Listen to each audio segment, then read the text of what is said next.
मराठी पदार्थ कानडी प्रदेशात, म्हणजे मराठी, कानडी आणि बेळगावचा वाद संपला असा जाहीर करायला काही हरकत नाही. खरं तर आज परिस्थिती जयंतीजी अशी आहे की मुंबईतूनच मराठी पदार्थ देणारे उपहारगृह, ज्याला मराठीमध्ये रेस्टॉरंट्स असं म्हणतात, ती उपहारगृह आता हद्दपार होत चाललेली असताना अशा प्रकारे फ्रँचायझी मॉडेलनी, आणि ज्याची सुरुवात बंगलोरसारख्या फिअर्सली कॉम्पिटिटिव्ह भागात करणं, salute to you, terrific job done, undoubtedly.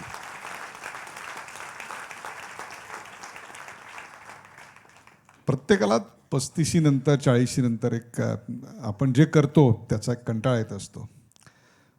पण तिथे दोन मार्ग असतात. एक म्हणजे पुन्हा 10 ते 15 वर्षाचा एक कठीण मार्ग, आणि दुसरा सोपा मार्ग असतो, आहे तेच करायचं, फक्त मन मारून करायचं. आणि मन मारून करायच्या मार्गावरच बरेच जण प्रवास करतात. जे करत नाहीत त्यांच्या पायवाटेची पुढे हमरस्ता होतो. त्याचं उत्तम उदाहरण आपलं आहे. And road to heart always goes through stomach. IT ते पूर्ण ब्रह्म इज अ 360 डिग्री चेंज. मला कल्पना आहे तुम्ही जे सगळं सांगत होतात, software engineering to account head, कारण 15 वर्ष मी हेच केलं. पण मलाही कंटाळा आला, पण मी काही पूर्ण ब्रह्म चालू करू शकलो नाही, कारण मला फार इतकं असं चांगलं अन्न बनवता येणार नाही. मला तुम्ही सांगा, ह्या ज्या रेसिपीज तुम्ही तयार केल्यात, त्याला 3 वर्ष पहिली रेसिपी तुम्हाला करायला लागली. या 3 वर्षाच्या काळात संशोधन काय चालू होतं? सिम्पल. महाराष्ट्रामधल्या सर्व गावांमध्ये जितके पॉसिबल नोन टेम्पल्स आहेत, जिथे देवळं आहेत, म्हणजे जसं विठाई टेम्पल पंढरपूर आहे, सोलापूर अक्कलकोट स्वामी टेम्पल, त्याच्यानंतर कोल्हापूरचं महालक्ष्मी टेम्पल, या सगळ्या नोन टेम्पल्समध्ये जाऊन रिसर्च केला आहे. तिथे ॲक्च्युली गेलो, तिथल्या लोकल फूडला चेक केलेलं आहे, तिथली टेस्ट चेक केली, आणि त्या सगळ्या फूडला एक एक दिवस आम्ही आमच्या दिवसामध्ये आमच्या थाळ्या बसवलेल्या आहेत. सो फॉर एक्झाम्पल, सोमवारला आमच्याकडे शिवथाली आहे, रायगड रिजन आहे. मंगळवारला स्वामी समर्थ थाळी आहे, अक्कलकोट स्वामी सोलापूर रिजन आहे. त्याच्यानंतर बुधवारला पंढरपूर रिजन आहे, विठाई थाली आहे. शनिवार आणि रविवारला महालक्ष्मी थाळी आहे, कोल्हापूर रिजन आहे. या थाळ्यांमध्ये त्याचं डिव्हिजन झालेलं आहे. प्लस कुठलंच अन्न, म्हणजे एक मराठी पदार्थांची थाळी आपण जर कन्सिडर केली तर त्याला कंप्लीट थाळीचा मान आहे. Because we are in central part of India. नॉर्थमध्ये सगळे लोक गहू खातात, साऊथमध्ये सगळे लोक राईस खातात. त्याच्यामुळे तिथे राईसचे प्रकार जास्ती आहे. नॉर्थमध्ये रोटी, पराठे यांचे प्रकार जास्ती आहे. आपण मराठी लोकच फक्त वरण भात भाजी पोळी खाणारे आहोत. त्याच्यामुळे आपल्या थाळीमध्ये राईट फ्रॉम, म्हणजे आपण म्हणतो ना 5 टेस्ट असतात, त्या 5ही टेस्ट आपल्या थाळीमध्ये. महालक्ष्मी थाळीमध्ये आपल्याकडे अगदी कडू कारल्यापासून तर पुरणाच्या पोळीपर्यंत सगळं आहे. ते सगळं आम्ही इंडिव्हिज्युअल थाळ्यांमध्ये टाकायला सुरुवात केली, आणि त्याची प्रॅक्टिस घरी केली. आणि ती सगळं गिनीपिक म्हणून नवऱ्याला खाऊ घातलं आणि पार्टनरलाही खाऊ घातलं. आणि त्यांच्याकडनं जेव्हा कमेंट्स यायला लागले की हां हे ठीक आहे, हे नाही आहे बरोबर, पण त्यांना माहितीच नव्हतं की मी पूर्ण ब्रह्मसाठी तयारी करते. त्यांना वाटत होतं काहीतरी बघते कुठेतरी रेसिपीज वगैरे आणि खाऊ घालते. So I haven't told them that I am starting पूर्ण ब्रह्म till the time my menu was set. हे सगळंच आपण तयार करत असताना, संशोधन करत असताना, आपल्या जवळच्या व्यक्तींना गिनीपिक करत असताना, एक प्रेझेंटेशन नावाची गोष्ट असते, आणि ज्या इंडस्ट्रीत तुम्ही आहात त्या इंडस्ट्रीमध्ये त्याला फार महत्त्व आहे. How do you serve it? ही कला कुठे शिकलात? ही फार डिफिकल्ट कला आहे. As a IT software engineer, माझं फील्ड जे आहे ते क्लायंट प्रेझेंटेशनचं होतं. त्याच्यामुळे आम्हाला क्लायंट ॲक्विजिशनला मला स्वतःला बाहेर देशांमध्ये पाठवलं जायचं. क्लायंट ॲक्विजिशन मी बरेच केले, जगभर केले. त्यातला एक महत्त्वाचा भाग असतो तो म्हणजे handling client grievances. So how do tackle that? It's easy to handle grievances as well as the love and affection behind those recipes and the presentation. हे बघा, रेस्टॉरंटमध्ये माणूस का बरं जातो याच्यावर आधी विचार केला गेला 2च कारणांनी. भूक लागली आहे म्हणून, कोणाला भेटायला जायचं आहे त्याला काहीतरी खाऊ घालू म्हणून, और एकटा जातोय पण काहीतरी खायचं आहे म्हणून. तर रेस्टॉरंटमध्ये आपली एंट्री फक्त खाण्यासाठी होते. जस्ट लाईक दॅट आज आम्ही इथे बसतो तर तो माणूस येतो असा 10 वेळा कपडा असा फिरवेल आणि तुम्हाला विचारेल ना की आता झालं आहे, तुम्हाला नको असेल तर निघा इथनं. पण रेस्टॉरंटमध्ये जेव्हा तुम्ही एंट्री करता तेव्हा तुम्हाला ओव्हरवेल्मिंग एन्व्हायरमेंट पाहिजे फर्स्ट. सेकंड, तुम्हाला ग्रीट कसं केलं जातं, that is second selling point for the customer and acquisition for them. Third, Wien you sit you see the menu. किती मोठ्या प्रमाणात मेनू अवेलेबल आहे आणि किती सुंदर एक्सप्लेन केले गेलेले आहेत, that is third. Fourth is food taste. तिघांवर चौरंगपाट टाकून आम्ही लोकांनी ऑलरेडी मात केलेली असते. आल्यानंतर मराठी फूड, हे इथे पुरणपोळी मिळते तुला माहिती, असं तो मराठी माणूस दुसऱ्या नॉन मराठी माणसाला मस्त विकतो आपलं पूर्णब्रह्म आहे असं म्हणून, आणि तेच जिंकणं आहे बहुधा. हा बिझनेस जो आहे ना तो जाहिरातीचा म्हणण्यापेक्षा सुद्धा वर्ड ऑफ माउथचा आहे. आणि जाहिरात एक्सपेन्सिव्ह असते आणि वर्ड ऑफ माउथ त्याच्याहून एक्सपेन्सिव्ह असतं, कारण त्याच्याकरता गुणवत्ता ठेवावी लागते. And quality is fitness to purpose. एखाद्याला 500 रुपयाची गोष्ट क्वालिटी फिटनेस टू पर्पज वाटते, तर दुसऱ्याला तीच 500ची खूप महाग वाटते. So it may not fit in. मग विविध प्रकारची खिशाची लांबी असणारे, पाकिटात मधल्या नोटांची संख्या कमी जास्त असणारे जेव्हा येतात, त्यावेळेला तुम्ही याची गुणवत्ता, त्याचा दर्जा कसा कायम राखता?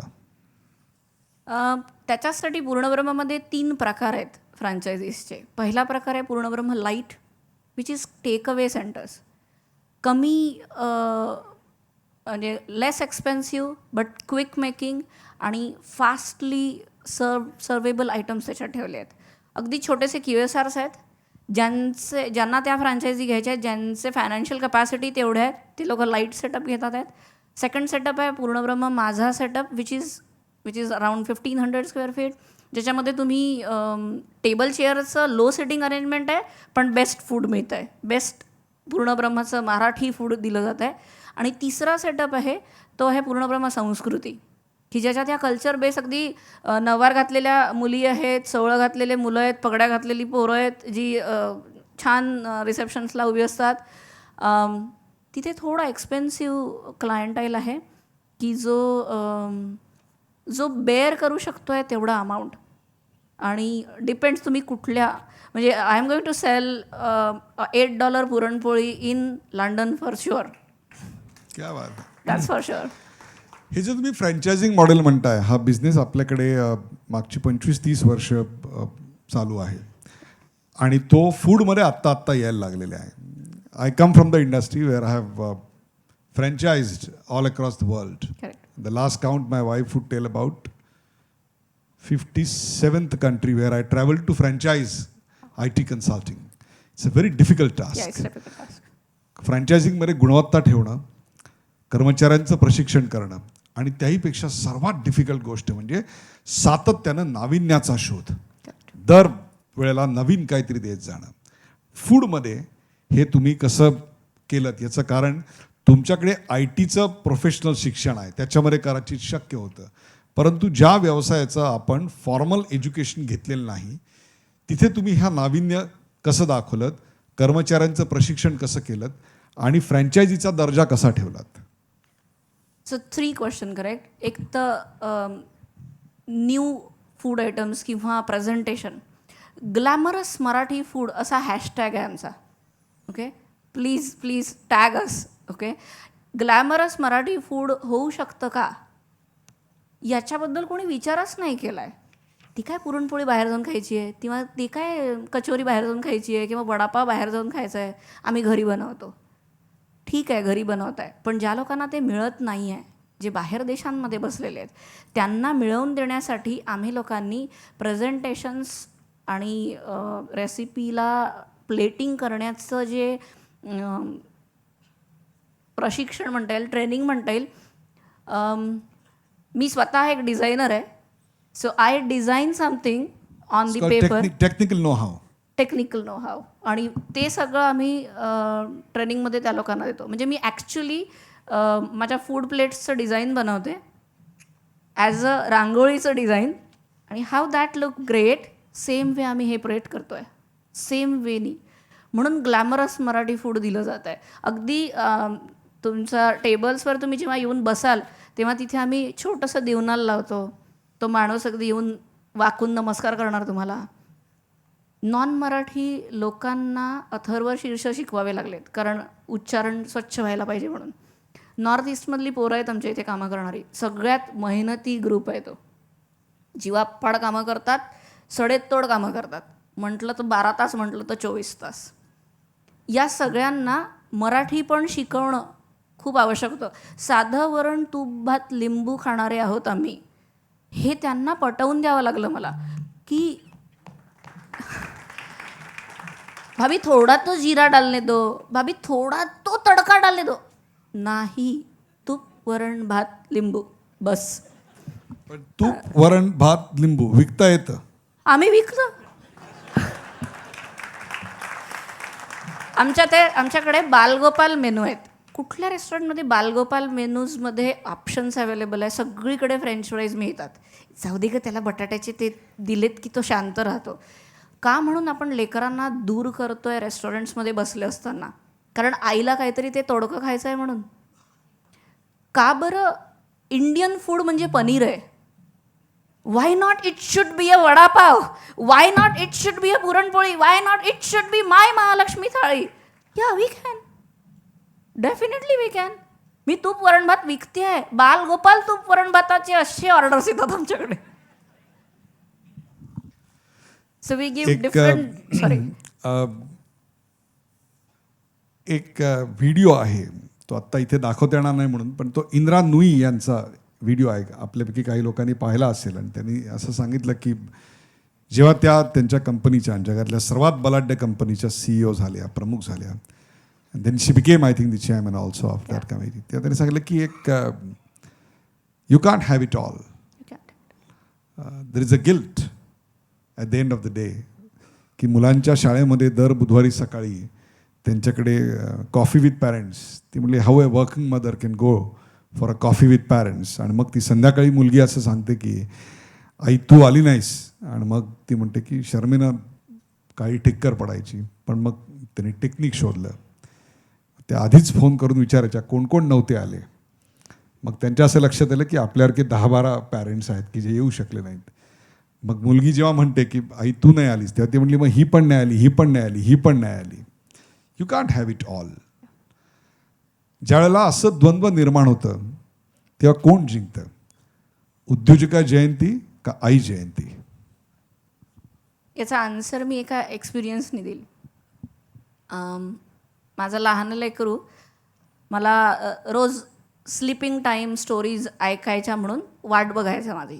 आणि मी 11:30-12ला घरी गेल्यानंतर मग तो झोपायचा. तर what we are going to lose if I have to achieve my dreams was written down, pen down in our Excel file. मी पूर्णब्रह्म करणार असेल तर माझं काय लूज होणार आहे याची लिस्ट तयार होती. त्याच्यामध्ये पहिलं होतं लेकरांच्या स्कूलिंगमधनं मार्क्स कमी होतील. Fine, okay, let them do their work. Second, माझं घरात थोडंसं लक्ष कमी राहील. Done, dusted, accepted. Third, I may not be able to go every Mangalagaur, every lagna, every barsa, every tervi, every possible thing. No, not possible from me as a soon. So we shared all this with our parents. बसा, ऐका, हे losses आहेत, हे advantages आहेत. पटत असेल तर समोर जाते, नाही तर इथंच थांबते. तुम्ही गेले की पुन्हा चालू करते. हो, कारण मी ड्रीम बघितलंय, त्याचं डोई जर त्यांच्यावर कशाला.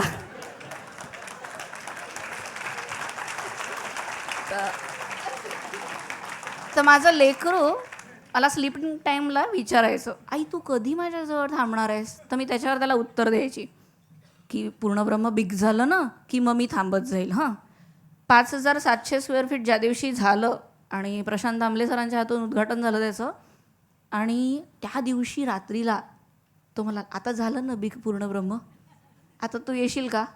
मी त्यालाही तेव्हाही तेच सांगितलं की पूर्णब्रह्म अजून छोटंसं बेबी आहे. त्याला बिग करायला मला तुझी गरज आहे. तू उभं राहू शकत असशील तर राहा. He is my little chef. He is my my my inspiration. सगळंच मिळत नाही सर.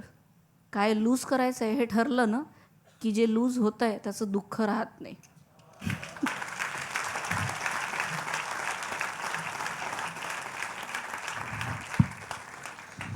तुम्ही सांगितलं की तुमचं रोल मॉडेल सुधा मूर्ती होत्या. Since I knew her quite well and like you I am also great fan. त्याने आयुष्यात जे मिळवलं त्याला तोड नाही आणि ज्या पद्धतीने मिळवलं त्यालाही तोड नाही. काय एव्हरेज जिंकणारे बरेच असतात पण त्यांच्या पाऊलखुणा रक्ताळलेल्या असतात. ज्यांच्या पाऊलखुणा आदर्श वाटाव्यात आणि ज्यांनी आयुष्यात एव्हरेस्ट मिळवलं तशातलं एक नाव म्हणजे इंद्रा नुई आहे. खरंच. सक्सेस कसं असावं तर ते सुधा मूर्तींसारखं असावं की जिथे मूर्ती तशीच असते, आजूबाजूला आपोआप तुमच्या कार्याची मेहरब उभी राहते आणि तुमचं घर एक देव्हारा बनतो. खरं. त्यांच्या आयुष्यातला एक सर्वात मोठा भाग आहे तो म्हणजे सामाजिक बांधिलकीचा. आणि जेवढ्या सुधा मूर्ती उद्योजिका म्हणून ओळखल्या जातात त्याच्या दसपट जास्त त्या सामाजिक त्यांच्या गोष्टींसाठी ओळखल्या जातात. या बाबतीत आपण काय आदर्श ठेवला आहेत? सुधा मॅडमला मी अगदी जवळनं बघितलेलं इन्फोसिसमध्ये असताना मी त्यांच्यासोबतचा एक एक्सपिरियन्स शेअर करणार आहे. सुधा मॅडम समोर क्लायंटसोबत she is short lady, she is down to earth lady. माझ्यासाठी देव आहेत त्या अक्षरशः. त्या क्लायंटसोबत they were just transiting on the decor of that Infy आणि आम्ही इकडनं जात होतो. आमच्या समोर एक ग्रुप होता. त्या ग्रुपमधल्या एकाने टिश्यू चुपक असा फेकून दिला. बिलीव्ह मी, सुधा मॅडमनी एकही शब्द न बोलता क्लायंटसमोर तो टिश्यू उचलला आणि समोरच्या डस्टबिनमध्ये देऊन टाकला. Like what? ती जगातल्या 5 बलाढ्य बायकांपैकीतली एक, ती तिच्या बनवलेल्या टेम्पलमध्ये काहीही चूक होऊ देत नाही आहे. I should follow her. I have to follow her. खरं.